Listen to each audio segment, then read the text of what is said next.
I'm Steve Vibronics, and this is the Life in Dub podcast, talking to people who live their lives in dub and reggae. Episode number 18. Welcome to the 18th Life in Dub podcast. I hope everyone is okay. Thanks for taking the time to listen to Life in Dub. I've been getting more and more messages from people telling me how they enjoyed the show. It's great to get this kind of feedback, along with all the suggestions and comments, so keep them coming in. Thanks also to everyone who bought the Jar Light Jar Love reissue 7-inch that we have up on Bandcamp right now. It's great to see the love for such an old Vibronics tune. Don't forget to tell your friends about the podcast and help share these amazing Life in Dub stories. For all the past episodes and links to buy t-shirts, you can visit the website lifeindub.com. And if you want to get in touch, just email me, vibronics@gmail.com. This week, I want to talk a bit about the ongoing COVID crisis. I know there's so much talk about the virus out there, and I don't like to hark on about it, but it has been on my mind recently. So I thought I'd share my perspective as it is right now. I've seen more and more posts from people in the sound system and reggae world expressing their concerns and frustrations at the situation. I think we all thought it would just be a few months of rest at the start of the crisis, but as it goes on, there's still no sign of returning to regular sessions and dances anywhere in the world. One thing that makes it more frustrating is that here in the UK, so many things seem to have returned to normal. Bars, restaurants, shops, many places pretty much open as usual. But mass gatherings of people, for obvious reasons, still seem far, far off. I consider myself one of the lucky ones. My studio and label are still up and running, but my heart really goes out to the promoters, sound systems, venues, and all those people whose whole life is based solely on these mass gatherings of people that are just not possible right now. It is reassuring to see people finding new ways to share music and vibes in whatever way they can, so I'm confident we won't be defeated by this, but this uncertainty is really testing us all. This week, my guest is Murrayman from Birmingham, a great vocalist and producer and founder of the Mellow Vibes record label. Certainly one of the nicest guys in the business. We had a really interesting interview with Murray telling us about his childhood times in Jamaica, as well as some great stories about the old sound system days in Birmingham and his involvement in the Virgo sound system back in the 1980s. So enough of me, let's get on with the interview. Well, Murrayman, welcome to the Life in Dub podcast. Yeah, man. It's nice to be here on the podcast. Yeah, man. Thank you, Steve Vibronics, for inviting me to have a chat with you about the musical journey. Thank you very much. Nice. And we're not so far apart, even though we're doing it distance-wise. I'm in Leicester, you're in Birmingham. Yeah, man. That's right. Yeah. Birmingham strong, as them say, yeah. So, we're neighbours. Yeah, man. Well, listen, what I'm doing when I start the podcast, a lot of people are familiar with this now, is I'm asking everyone the same question. And I'm asking everyone to name a song or a track or whatever that's been really important to them, something that's been it's changed things, and you think, yeah, when I listened to that changed things for me, and there was kind of no going back. So I don't know if you've got an example of a track like that you want to share with us. Okay. Well, as you know, music spread far, so, there's many tracks that, inspired me, that, carry me a long way. And, it was some music from Augustus Pablo, some of that inspirational stuff, and also a song that me actually sing called Treading the Road, that is quite a inspirational song for me because, it really bring up big vibes to me when me actually did sing this one on the rhythm. So, the Augustus Pablo stuff was, a great inspiration for me. That's all me can really say to you, Steve. And, treading the road on the right side, of course. Yes. Nice. Yeah, I mean, all the rockers stuff that Pablo did was like, I love it as well. It's some of the best music ever made as far as I'm concerned. It was part of my, youth and teenage days growing up, so... Well, that's what's kind of interesting me. So obviously, I guess you're born in Birmingham, is that right? Yeah, man, born and grew in Birmingham, and I kept going back to Jamaica at an early age, so it was a bit strange, But born and bred in England, yeah. And what kind of music were you listening to when you were younger, and what kind of stuff was around? Okay, it started like in the mid-70s, when I was like 8, 9, 10 years old. And, I was listening to my father's music, so you know, because we had a guest room in the house, you know. There wasn't a lot of people invited, you know, to go in the house of the family. So it was only made for the guests. So inside the house, we had a stereo with all my dad's music, because most times every year he used to go back to Jamaica and bring back food and stuff for my mom. You know, every time he came back with a little packet, you know, 2 little packets, you know, one big one and one small packet, sellotaped up, you know, and, you know what I mean? Nice. You know, I was always happy to not only that my dad came back from Jamaica, but to smell the suitcase, you know, because when you smell the suitcase, you smell Jamaica, really. You smell the fruit, you smell the highland, so... And what was he bringing back? Well, in bring back, you know, a few little things that can't grow here. So obviously, you know, coming on that long hour flights, you know, and taking the bus to come back to Birmingham and try to wrap up some fruits and some stuff for us, you know, just in small packages, you know.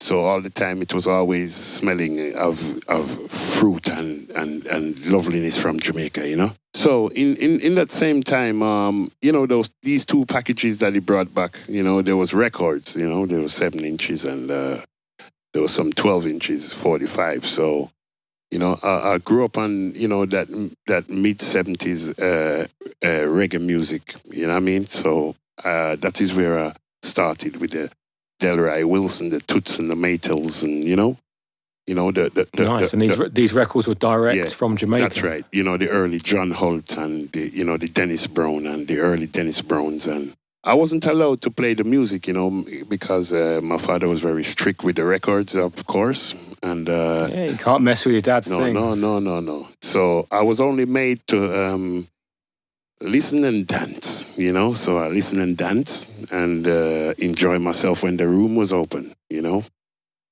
And you know that's where it really started, you know. And did you go back to Jamaica yourself sometimes as well? Yes. I was back in Jamaica, you know, a few years in a row with the family, you know, because every time we finished school, they would say to us, "Come on, we're going to Jamaica." I used to cry. I didn't want to go, and you know. In the end, I had to go. Kids don't want to leave home. They want to stay with their mates. Yeah, in the end, I had to go. I went with my mom a few times. Yeah, and I went with my dad. You know what I mean? And, you know, the experiences there was, again, it was a transformation of my life, you know? You know, to experience, you know, back home of where my parents quite different. From. Yeah. Quite different to Birmingham, I guess. Yeah, of course. You know what I mean? And, you know, going back at an early age on it was frequent. It was going back when I was young very frequently. And, you know, being in Jamaica was a different experience, you know. You know, you had area sound systems and, you know, it was the first time me hear real rock in 77 or 78 or so. So, you know, those... And you'd hear that, it's playing on a sound somewhere in Jamaica. That's right. I think, I'm not sure if that was the year it did release, but that was the year me captured that sound, you know, the real rock rhythm there with the horns and, you know what I mean? So, you know what I mean? You know, I mean, capture them style and the Shankai Shank, you know, I was in Jamaica them time when those music was playing, you know? So these are the golden days of reggae. You know, I went back to Jamaica for the 6 weeks holiday, you know, with my parents and running around Jamaica and having fun with the animals because, you know, being in England, you know, we only can go to the zoo. But in Jamaica, you know, we have goats not far and, you know, people have chicken farm and, you know what I mean? You know, it's fascinating to, you know, see a different side of oh, we see things here with the animals, donkey, you know what I mean? Especially when you're young and it's kind of used to being in the city where things are controlled and a bit more dangerous and then you have more freedom, I guess, when you go back to Jamaica. Yeah, that's right, because, you know, my family then come more from the countryside, you know, Clarendon, you know what I mean? They come from Clarendon and, you know, them come from that side of Jamaica, you know, so, you know, it's more in the country side we come from, so... You know, we grow with the animals as well, you know. So when I was there, once again, it opened my eyes, you know, to how different the UK was, you know. But my parents was giving me an experience, you know, to let them know this is where you come from and, you know, You have to know that all your family, and we used to jump in the minibus and go and visit all the family, and we have to do that in 6 weeks. So, growing up in that time was a great experience for me, and the love of music from my dad playing it on the stereo in that guest room, it kind of opened me up a lot, you know what I mean? Because when I went to Jamaica, as soon as I hear the music, I'm gone. I disappear. Where him is? Him gone go follow the music. Him gone, man. Him gone go follow the music. Go and find him. And you know where they find me? Right in front of the sound system. Somewhere that's now like second nature to you. And that was a first love. It was just listen and dance. Not able to touch nothing. So when did you start to kind of like want to get involved or maybe learn to play or sing, or when did you start to kind of get a bit more into it? Okay, it started now when went into senior school. Between the ages of 12 up until 16, where we've got more leeway to go out. You ask your mum, you want to go to your friends, you can come back at 7:00 in the evening after school. So they give us this opportunity to go and visit our friends and come back home. And I used to go to their house, and I used to be there sitting and playing games and having fun as we used to do. And I used to ask them if they could play some music for me. And they would laugh and say, "Oh, you want to hear music?" And we say, "Yeah, I want to hear music." So I used to listen the different music that other people had in their house, Mm-hmm. and moving around with a few musical friends. It gave me an opportunity to want to get involved. You know what I mean? And during this time, I had an older brother who was in Jamaica and is now coming to stay with the family now, seeking residence in the UK. So he came from Jamaica, my older brother, and he basically had friends who was playing a different set of music as well. So once again, I used to try and follow him to see where he's going out for the night. When I hear where it is, I used to ask my friends, "Do you know where that place is?" And we used to sneak out and check it out and see what's going on. So what kind of places were these then that you'd sneak to hear music? What kind of things were they? Unused building and stuff like this. This is where, the older heads, older than me, used to go, what I used to see, And I used to go to one of these places, and we wasn't allowed to go inside because we was just too young. So we just stood up outside, and people would tell us to go home because we're too young and stuff. But we just used to listen to the resonation of the sound playing, and as soon as the door opened, we can hear the music echoing through. And again, getting involved with the music was, just between that age of between 12 and 16. So when I actually left school, I actually knew what I wanted to do. I wanted to get involved. But in my early age, when I used to hear songs, the favorite ones, I would remember them by heart like a poem. Do you understand? Mm-hmm. I would remember them like a poem. I remember this song I used to sing, Midnight Rider. You know what I mean? I used to sing Midnight Rider every day. You know what I mean? And as soon as I hear the song, I used to jump for joy because that used to be my song, the Midnight Rider. And Barry Biggs' and you'd sing out when you were young then? Would you sing as a kid just around the house? Yeah, but that's what I mean. That's what I mean. I would sing these songs knowing them by heart, but not singing them to try to perfect myself. It was just singing them because I follow what the singer was actually doing. Mm-hmm. I was just following the singer, what he was actually doing. If he hits a note there, I'm going to try and hit it. So I was basically the young copycat, just listening to the favorite songs that I like. And did anyone recognize your talent? Did anyone say "Oh, Murray, you can sing, man"? Yeah. Like what I said, I used to go around my friend's house and I used to ask them to play music. And when they played the music and I used to say to them, turn it over and play the version, they was very surprised. They went, "What? I saw you bad? Yeah, man, in goodie." You know what I mean? A lot of people used to A lot of people, and even their parents used to say, wait, I saw him go on. What? I saw you bad? Everybody used to say that to me, and you know, I wasn't shy of it. I would just carry on, keep going to the end, because obviously, you know, I knew these songs by heart, and if there's more words to carry on with the song, I'm not gonna stop. So I kept going through the music. Yeah, sing the song, sing the song. You know what I mean? So, you know, that was where it started. You know what I mean? And what about like playing music? Because obviously, you know, you're an accomplished producer and like musician. I mean, did you learn how to play music when you were younger, or is that something that maybe came later? Or for me, the singing actually came first. You know, because we started a sound system back in the 80s with neighborhood friends. Obviously, they wanted me to do a little DJing, but mainly sing on the sound. So obviously, because I was a good copycat, you know, it gave me the opportunity to go and spread my wings in a different way with a different genre of music. So it was in the same reggae category, but, you know, I mean, it was moving up another level, you know. Because Birmingham was a city of sound systems, from what, you know, I've spoken to Maccabee and, you know, to King Earthquake, different people, and, you know, it is a city, a legendary city of sound systems from what people have told me. Yeah, it's just a shame that, you know, there isn't no, you know, real old video footage to really show you what Birmingham really had. Yeah, people would love to see it, really, because I hear such strong stories from it. I know that there's footages of, you know, other sound systems playing, you know, in different parts of the country, but, you know, I know some was missing from Birmingham still, you know, but yeah, Birmingham had a great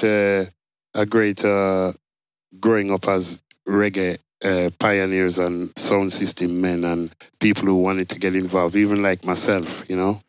So what kind of sound, I mean, do you have any recollections of hearing when you finally were old enough to be allowed in, or you managed to sneak in or whatever, like your first recollections of attending some kind of dance or hearing a sound, or I wonder kind of what that was like? All right. I'm going to tell you something. Back in my day, you know, my brother used to follow Quaker City sound system, you know, the original Quaker City sound. Yeah. And, you know, we used to always hear my talk about Sir Coxsone and this and that, and yo, Sir Coxsone I come from London, and yo, them a play, and you know, they used to play at some picture houses, you know, in Handsworth. You know, you used to have one called the E-Lights, and the next one called Grand Palace, and then you had another place around the corner called Rose Hill, yeah. And, you know, these places were where these sounds used to play, not only there, but there was other places, obviously, but these are the places that I remember, you know. And I remember one night, you know, one week they told me that Sir Coxsone's coming to play with Prince Farai. The Prince Farai. Yeah, to me those days, again, you know, when we talk about music that me grew up on, you know, Prince Farai was a great man who lift up the Rasta movement, you know, him talk and him ways, you know. So, you know, we was listening a lot of Prince Farai tune, you know, black reggae music, Message to the King, and all the Psalms album and all that stuff, and the Cry Tough stuff, and yeah, man, it to me it was great. So when I heard that Prince Farai is coming with Sir Coxsone, me say no, me have to find a way to go. So all my little friends, we get together, and yes, this time we are 14 and 15. We say, okay, we're gonna go to the session. We take the last bus, and we didn't have enough money to get inside, all of us, and we stood outside and watched everybody go inside. We hear Prince Farai from outside until the man had a bit of pity on us and say, you know what? You can't stand up outside all night. You know what? 2 by 2, go inside. And you know when we went inside, yo, it was a joy to hear Prince Farai on the mic, on Coxsone, you know. And you know, to me, you know, it's something that will stay with me, for a long time, because those time, we never know about death. We never know about people dying and stuff like that, It came, at a later stage, So when Prince Farai lose him life, it was just nice to know, say, me have that memory that me see him, Taken far too early. Yeah, so man. What was a dance like in those days? I mean, how would you describe it? I mean, obviously it's different to the situation now. Yeah, the way it was them days, it was strictly Rasta movement. I mean? It was a Rasta movement because, as you know, the UK was pressing us, with certain issues, with the Enoch Powell thing and all that stuff and the racism, and during this time, we find a music that can uplift us with the King Selassie movement. So it was more a deep. It was like going to church, basically, because the music and the upliftment of the dance those days was totally different to what we have now. You know what I mean? And like we say, it was totally different because I remember the sound system using valve amps and some big speaker boxes. All the equipment totally different to what's now quad boxes, valve amps. This is a different setup totally. To hear, all these sounds playing in the arena, and to hear the place trembling with one sound and the next sound, you can... And they were still heavy back then, because obviously it's a long time ago in terms of technology, but they were heavy. That's what people seem to say. Yeah, 1 and 2 sounded heavy, Quaker did heavy still. You know what I mean? That's why I'm named Quaker. He made sure of that, you know what I mean? So, you know what I mean? Quaker stand for what his name was, him quake up the place. Because some sounds, you could only hear the wall or you could hear the speaker in the box or you could hear them forcing something and it's too much. But it was still nice. It was still nice because, it's something that we are experiencing for the first time. And in those days we didn't have a sound system yet, but the intention is growing to be there. Once you've witnessed that, then if it makes that impression on you, then you kind of want to go deeper into it. I mean, that's what happened to me for sure. Yeah. Then from there now, we built a sound system, Virgo sound system, and we played for about 10 or 12 years during the 80s, going up to the 90s. This is Virgo sound. Yeah, this is Virgo sound system, in Birmingham. It was only an area sound. That means we only played in Birmingham, we played a couple of times in Coventry, but, and we did go to the Northwest and play, but, it was more really a local area sound. How was it running a sound in the 80s in Birmingham? I mean, what was it like? It still was a competition because, you had other people building sound systems as well, and you had other sound systems that was there that we still admire. So, we still followed them and still listened to them, you know what I mean, and we still try to gain some experience from what every sound system is doing. Growing up those days, it was more difficult. As you know, sound system was custom built. You know what I mean? And, you had to have a good man who can make a preamp. And in my growing up days, it was transistorized amplifiers now. So that's what we had to purchase when we had the Virgo sound system, So it was more, those days, it was more difficult to have a sound. We pushed hard because, once again, it's the love of music that kept me going into the arena, even if I didn't have a sound system. And also, my understanding of those days is the bit I saw at the end of those days when I kind of got immersed in it all was kind of that being on the mic and talking lyrics and stuff was a serious business. You know what I mean? Yes, it was. And there was a lot of people talking a lot of stuff on the mic, and it's kind of you had to have sort of skills and dexterity and stuff. Would you say that was like the case? Yeah, that was the case. In the days of me growing up, that was the case. But in me being a copycat, back in the early days, mimicking songs and singing them and knowing them by heart. Yeah, it gave me the inspiration to get pen and paper together and start to write lyrics. You know what I mean? You know, not only lyrics for songs, but lyrics to try and DJ on the sound system to, you know, impress the crowd and, make the crowd feel nice and enjoy the ambience of the music while I'm on the microphone, and my friends. Because that whole, like, the wordplay thing is something that's really... Because I've spoken to a lot of guests about it. I'm fascinated by words and, like, lyrics and stuff, because it's not my world. I'm in the music world. I'm amazed by lyrics. And, I mean, and have you always liked, like, playing around with words and stuff? Because, obviously, you're a great lyricist in the songs you record and stuff. Yeah, because, going back to Jamaica, back in the day, right? Yeah, I used to see, people hanging on the streets in the countryside where my brother was, you know what I mean? And they was playing guitar.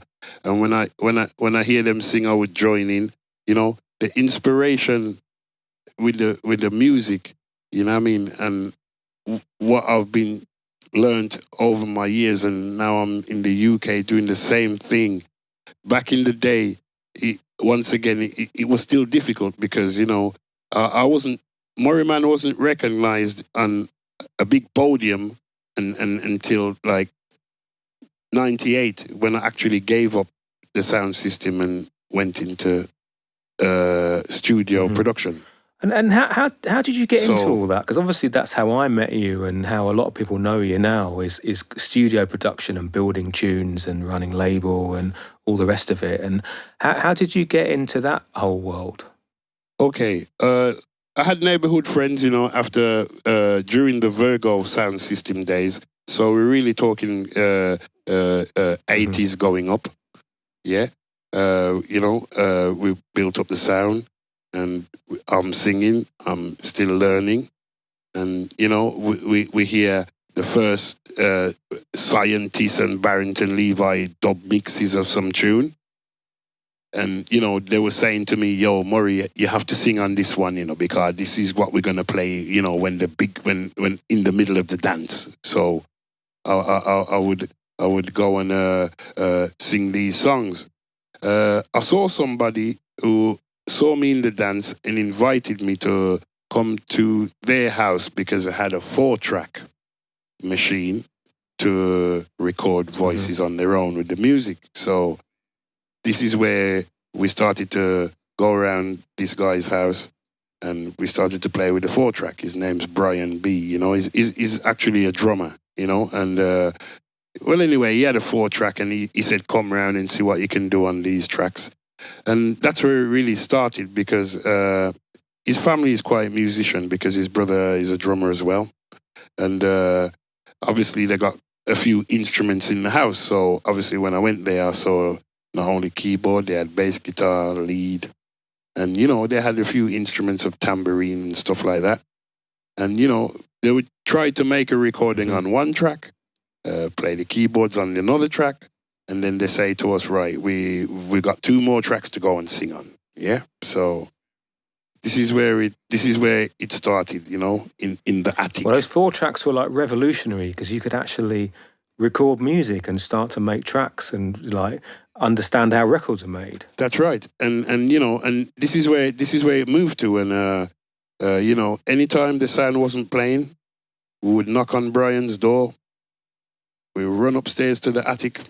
And before you know it, we're making music. But obviously, in those days, to get the tape for the 4-track was quite expensive.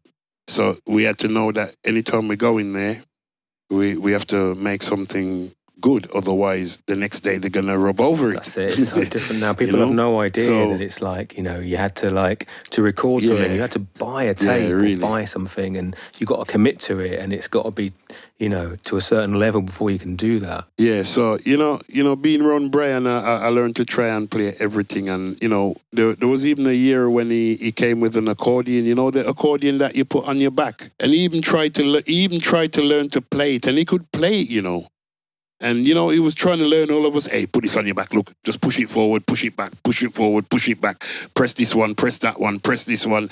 And we learned to do it in sync. So when it was time to make the track with the keyboards, we had that accordion with us. Well, it's like the ultimate melodica almost, isn't it? That's right. So we learn to play the accordion, because remember, the accordion, it has the chords on one side and you can play the lead on the other side.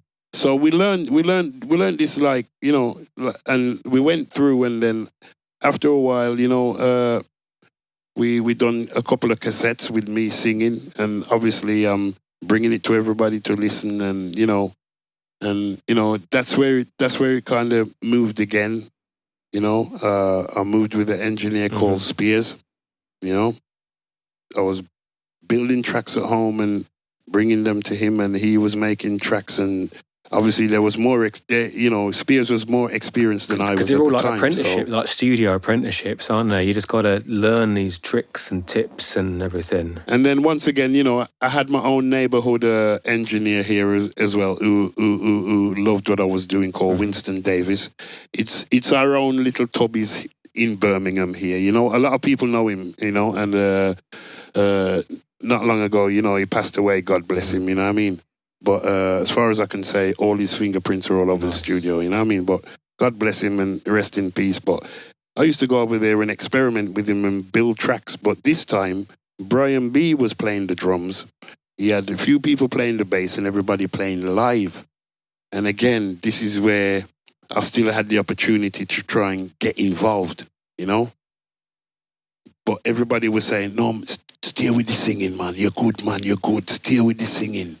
You know, everybody's saying to me, you know, stay with the singing. But I still wanted to play the keyboard. When they had a break, you know, I touch a keyboard a bit and mess around, you know, and learn where the chords were. And like what I was saying to you, you know, being a copycat is to watch what somebody's doing and see if you can do the same thing, you know. I watched a guy playing the guitar, and I watched him play a few riffs, and I said, okay. I said to him, can you do it again? And then I took the guitar up, and I did the same thing.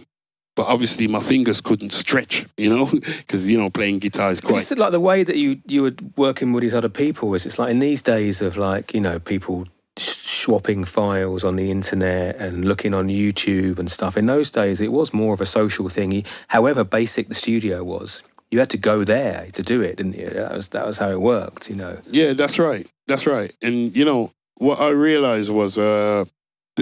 these 3 opportunities that I had, you know, was a great growing up experience. And, you know, I remember the days when Winston Davis told me that, you know, studios with the reel-to-reel is going to change, you know, they're going to come with a new system and a new way to record. And, you know what I mean? He says, get one of these and try, you know, and, you know, once again, you know, leaving school and, you know, being 22, 24, 26, you know, having a job is a good thing, you know. And, you know, once again, you know, for the fascination and the love of music, you know, I did go to work to get, for Winston Davis to get me the first PC that I had that could actually, you know, play music from a keyboard and another music module. When you see that sequencing the first time, you know, it's like mind-blowing. I remember seeing the old Atari and like a module, and it's like... Yeah, you just play them all in, and then it plays it all back. And I couldn't believe it. Hey, you wouldn't believe I still got 2 of those machines in the drawer, you know. I'll take a photo one day and send it. Nice. Yeah. So, like, going a bit further forward, then it's like, obviously at some point, you know, you started to get a bit more of a studio yourself, I guess. And then at some point, this Mellow Vibes thing kind of came up, which is your label. And I remember seeing, like, the 7 inches when... I guess, you know, the first couple of releases, and it's like, oh yeah, what's this? Murrayman, okay, oh, this, what a voice, and like these kind of, you know, just wicked, like, kind of roots and steppers productions. And so how did the whole Mellow Vibes thing come about? Yeah, my first song that I actually made on vinyl was with Spears, you know, because they had a label called Silicon Squad, you know, and I'd done a few tracks with Spears, and everything went well, but once again, you know, people's establishments over a few years sometimes get broken down and people get disbanded, you know, because, you know, it's a group someone of people, takes this, someone takes the speakers, someone takes the amplifier. That's or right. Whatever, and... Once again, I had to look at Winston Davis, because Winston Davis was actually growing now, his name was growing, so he was building studios up and down the country, and he even left the country to wire studios for people. So he was quite a genius when it came to studio engineering, So, in this time, I was working with him, on my free time, and I remember we was working on a friend's studio in the back garden, and he said to me, "Hey, this studio is going to be good. Hey, when we finish you can make a track here." And I said, "Really?" And he said to me, "If you're quick, we can show the guy who owns the studio what his studio can do when it's finished." So, Winston gave me the opportunity to get on the keyboard, tap something out, do this. Let's get the keyboard right, do it right, yeah, right. Drop the bass line, do this, right. Go in the box and check the mic and make sure everything's working. And Winston Davis used to be behind the mixing board, making sure everything's fine for the customer, And, people used to say to me, "Oh, you're amazing. Oh, yo, where you from?" And, people used to run me down and say, "Yo, you're fantastic." Until, people were saying to me, "Do something about it." And once again, he gave me the urge knowing that, right, yeah. From my sound system days, it's not only Jamaican tunes I'm listening UK tunes like stuff from Jatobi's Hawkeye label, you know what I mean? And, other London establishment of people who making music, even in the Lovers Rock era, the Ariwa stuff and the fashion label. Yeah. You understand? So I heard the UK stuff. And, when I heard the UK stuff, I said to myself, I can fit myself in there, Yeah, I mean, but I didn't know how. So once again, recording good music with two good engineers. People are saying my songs are good. I went to London to see how I can register a label and put some music out and do the same thing from growing up from my father's days. Seeing the record play and, one day it could be me. But learning how to do that, it's just a mystery. I remember when I started out and I was calling all these people, how do I do this? And it's like, you got to learn the ropes, haven't you? Yeah, that's right. You know what I mean? There's no choice in this. So, I had my cousin who lived in Neasden and Wembley, and he invited me to come up one weekend he's going to take me on a musical mission. And the first place he took me was Music House. You know what I mean? And he says, this is where the guys come to, press their records and stuff. And this was on Holloway Road at the time. That's how I had to investigate before I actually put some money to know that this is what I wanted to do. Yeah, you've got to see it all and understand what's going on, because it's just like, there's no manual anywhere, and it's just kind of, when you've never done it before, it's just a mystery, isn't it? Yeah, that's right. And once I went to Music House, and I saw what everybody was doing, they explained to me, what I needed to do. From Chris, big up Chris from Music House every time, and the Music House team. What I mean? He told me what to do, and it's just, here I am, I started to press forward with the Mellow Vibes stuff in the early days with me and Tenor Star and Dennis Lloyd, that was who I was working with at the time. Like what I say, we put our money together to put the music out. And, I remember when I was in Jamaica, they were saying to me, you see, when you put out music, let the public decide. Vote with their feet, don't they? Correct. You know what I mean? Let the public decide, you get me? So, it was just everybody saying, oh, your music's sweet, because Dennis Lloyd, is a Lovers Rock artist, So because the test is when you release it and it goes public, and someone who doesn't know you, doesn't know anything about you, doesn't know the label, they're going to the shop and they say, oh, what's that? Can I hear that? Or whatever. It's kind of that's the test, isn't it? When you know if it's any good or not, when total strangers, they buy your record.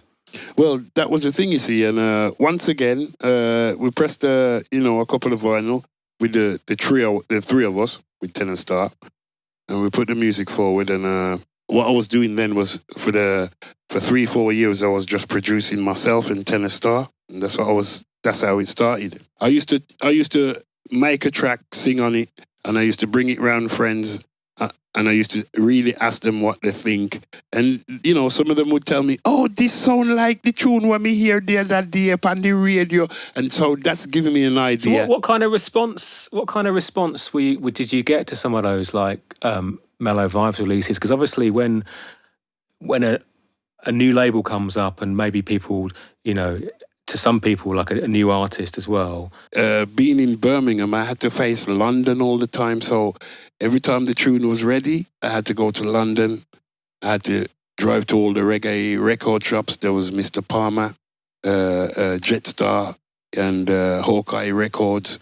You know, there was a few record shops, Blacker Dread. You know, there's a few record shops. Yeah, you had to kind of walk the streets and kind of get it out there. Yeah, that's right. And you know, once again, I relied on my cousins in Neasden and Wembley to take me to all these shops, please. And me need to go. Me have record in the boot, and I got records in the boot. I want to move and I want to sell them. You know what I mean? And once again, you know what I mean? You know, that keeps echoing in my mind when I was in Jamaica. You see, when you had put out tune, make the public decide. It's so nice, you know, but make the public decide. So, you know, me and my cousins, we would go in the record shop and go, yo, we have a new tune, you know, yo, listen to it. And it's like, as soon as it comes on, the three of us start dancing. I go, yeah, man, hear it nice. Yeah, you know, it really the was Mellow funny, Vibes man. promotional team. You know, really, those days were funny, man. You know, and we, you know, with my cousin, you know, we had fun. You know what I mean? And, you know. And at some point, I guess you set the studio up, because like I've yet to visit it, but I've seen the pictures and, you know, videos, and it's like, you know, it seems to be like a, you know, it's a kind of creative hub. You know, once I found out that people are moving to liking what I was putting out, I decided to call in, you know, some of the neighborhood singers, basically. You know, who I know they've got the talent as well. They've got the experience to put out something good. You know, this is where, you know, Tenor Star, you know, Claire Angel and Raphaelia and, you know, Amelia Harmon. This is where everybody start to come in. Yes, some great artists. You know what I mean? Mr. Diamond, you know what I mean? You know, this is where all these people started to come in, and, you know, my place was a place of practice and try to get it right, basically, you know? And for me, you know, to have people with different voices coming in, to me, was the greatest experience, because we're learning from each other. You know what I mean? You know, and once again, you know, me having a label can't only put out Murrayman all the time. Yeah. I open the door and say, come on, let's have a go. See if you like this one. You like this track? You like this one? That's how Mellow Vibes actually started to move, you know? Yeah, so now it's like super established and everyone in the scene knows it. And well, one question that's sort of related to it, just a personal question really, is like, I remember when you came up to record a track with me and Richie Roots years ago to Keep the Fire Burning, and we were amazed by these harmonies, and it's like me and Rich talked about it a lot afterwards, and it's kind of, how did you learn to do harmonies like that? Because like you nailed the harmonies, definitely. Yeah, I mean, once again, you know, it's been a copycat, you know, and obviously, you know, working with Spears and Winston Davis is another thing, you know. You know, these guys push me to a level because they know me can do it. And, you know, with Winston Davis, he used to take the keyboard and go, and this note you feel like, hit there, hit it there. And, you know, again, being a copycat of just 3 keys on the keyboard, I'll do it. And, you know, that's how I learned to do, you know, the backing vocals, you know. You know, as good as I can, you know, as good as I do for the records, basically. Yeah, no, I love it. That's for me, it's like the classic sound. Then obviously, like what you know, through releasing records and getting known, is like you got invited to play in lots of different places, and you know, we've bumped into each other in all kinds of different countries. But it's like you've really like travelled the world with music. Well, how it really started, right, was you know, I've actually basically told you how I really started. And, you know, the second part, what I'm going to tell you now is, you know, in the early 7-inch days, I was selling records. And somebody told me to go to Camden Town. There's a Chinese guy, he's got a little shop. Go and check him, he'll buy some records from you. And, you know, this is where I make Roots thing, you know. You know what I mean? And, Roots Thing has been backing me from the moment he heard the first 7-inch, and we shared a good relationship in the early years, and he invited me to play in France, which I thought he was crazy because he actually took a box of tunes and he told me that he sold some to some French people, and he's going over there to play if I would like to go there. And that was a surprise to you that there was stuff going on in France. Yeah, this was in 1999, I believe. Yeah. Yeah. You know what I mean? Would I like to go to France and play? And I was saying to him, he's crazy. I says, how are you going to get there? He's going to drive the sound system in a truck and drive behind in a Jeep. You know what I mean? I took him up on the deal because he offered me just to take the microphone, and he would give me accommodation and food. So, I took a gamble and went with him. And, when I went to France, it kind of opened my eyes different from the UK again. It was like another That's Jamaica. The one you exactly, you see that there's people who love reggae music all over the place. Yeah, it's another experience, Never judge a book by its cover, and never judge what people say about a country until you go there to experience it for yourself. So, you know what I mean? I went to France and, Roots Thing had his thing going on in a couple of places. We went and played from Thursday, Friday, Saturday, Sunday. Monday, we are on our way home. He paid me for every night. It was a great experience. I met some good friends. We did it every month for 5 years. Every month? Not every month. Every 3 months for 5 years. Wow. Once every 3 months for 5 years, from 99 up until 2004 and 5. At the same time, while the Roots Thing was playing, I was still releasing music and still selling it as we do, Every time we play, the sound's playing, I tell Roots Thing to play the track. Tell the people it's here, you can buy it live and direct. And I actually sing the song in the dance to tell the people it's me, Roots Thing took me to Ireland as well, to play with a Revelation sound. And that was again, in that period, between 99 and 2005. And he took me to Switzerland to Cultural Warriors as well, during that period. Yeah. And, once again, in what I was doing, I really didn't see it as anything great. Roots Thing taught me that there's another side. You can entertain the people. Yeah, that's like right. being a masterful MC on the mic in a dance is kind of, there's a whole, people just love to hear that all over the world. And there's not so many people that are active and can still do that now, really, with those proper skills. Yeah, so me coming from the sound system days, for Roots Thing to tell me to come back in 1999 to come and hold a mic for a sound system, I'm telling him I'm done with sound. You get me? And he says, nah, man, it's still going to happen. And like what I said, he took me to all these places, you know what I mean? And then 5-6 years with Roots Thing and Simon going up and down, playing sound system in France. We even drove from the UK to Montpellier, which was, for me... Yeah, that's a trip, that is. I thought it was impossible in those days. But in those days, I had a little Rover. You remember my little Rover, Steve? Yeah. Yeah, of course, yeah. They're made in Birmingham, weren't they? Anyway, yeah, that little Batlax, yeah.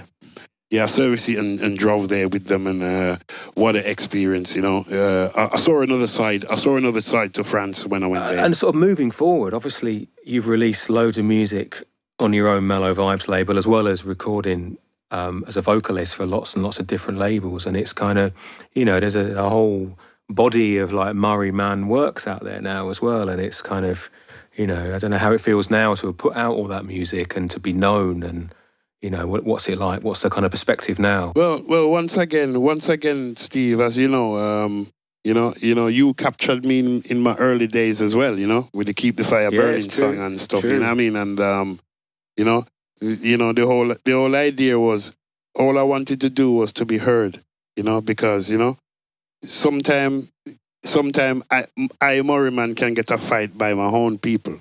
You understand? Mm-hmm. You know, sometimes I can get a fight by my own people. So me, I just want to be heard and get my message across. You know what I mean? And if people was telling me, "Oh, Murray again, oh, it's rubbish, I would give up. I would give up and take another profession. You know, I would probably go back in the workforce. You know, I'd go back to work if that was the case. You know, be a janitor or be a club doorman or I'd be something. You know what I mean? But you know what I mean? Everybody was saying to me, "Oh, Murray, you're too good, good music. Oh, I love this one. Oh, why didn't you play that one?" And, It keeps you going, all that stuff, doesn't it? It's, it's not like, you're only doing it because you want people to tell you you're cool, but just having people say, "Oh, I like what you do," and that especially when you know it's genuine, it's like that just keeps you going, I think. I still stick with it. You know what I mean? I still stick with the music same way. I'm ground rooted. It's too much in me now. It can't come out. That's it. So what kind of things can we expect to look forward to? Have you got anything you're kind of working on at the moment? At the moment, I'm working on Raphelia's album, because it's long overdue, and due to the COVID-19 thing, I want to wait for it to blow over before it actually comes, Also, I'm working with Tenor Star, in the same time. We got a new release coming on 12-inch 45 called Flames Around. I did put a little preview on the Mellow Vibes Facebook page. Scroll down a little, you'll find it. And we've got a new Junior Roy, because I've been working with Junior Roy now. He's a great singer. For the longest time, I've been working with Junior Roy quite a long time, trying to develop him. And now he's developing. That's some great work you've done there, because he's a great artist, and it's great to hear someone who's young, who's obviously got the natural ability, but you've obviously schooled him to bring him up to kind of speed, and you've done a great job there. Yes, Junior Rai, yeah, man, him voice is unreal, you may tell you, out of this world, we have some great music coming from him, Once again, I have to big up Ashanti Sila for the album also, Yeah, for sure. For putting the album out for Junior Rai, And, these are the things where we're trying to, I'm not only trying to push myself, I'm trying to open doors for other artists to come through, who we know can do the job, Yeah, like recognizing talent. Yeah, because, like when we say, we work hard at it, and I know that there's a lot of underground artists, right, that are not recognized, and, them do good music, and, we still have to encourage them to keep going, Yeah, that's it. That's our job as producers, definitely. And like when we said, Junior Rai, I've been working with him for a very long time. And yeah, we share some great experiences, So, Well, listen, Murray, we've been talking for quite a while now. So what I'm going to do is I'm going to ask you the sort of final question that I ask all the guests on the podcast. Yes. Because it's been great hearing about the story. I've learned loads about it. But it's like what I'm asking people at the end of the interview is this. I've got this book of dub, and it's getting quite long now, quite a few names in it, and I'm writing everyone's name in it. So I'm going to write Murrayman, and then what would you want written next to your name as something to be associated with, or that kind of thing? Yeah, just Murrayman sending out a basically conscious reality. You understand? Yeah, it's just. What I sing about really, love, I love you, baby, that's fine, especially when you're in love with a woman, and, but right now, Rasta music and roots music is telling you what's going on, not only about history, not only about Babylon, but we have to develop ourselves while we're living in Babylon. So, for me, it's conscious reality. Nice. Yeah, well, your lyrics are like, lyrics and words are really powerful. That's like when I was saying earlier on, I kind of love lyrics. And, your lyrics are out there like providing inspiration and stuff for people. It's powerful stuff, definitely. Yeah.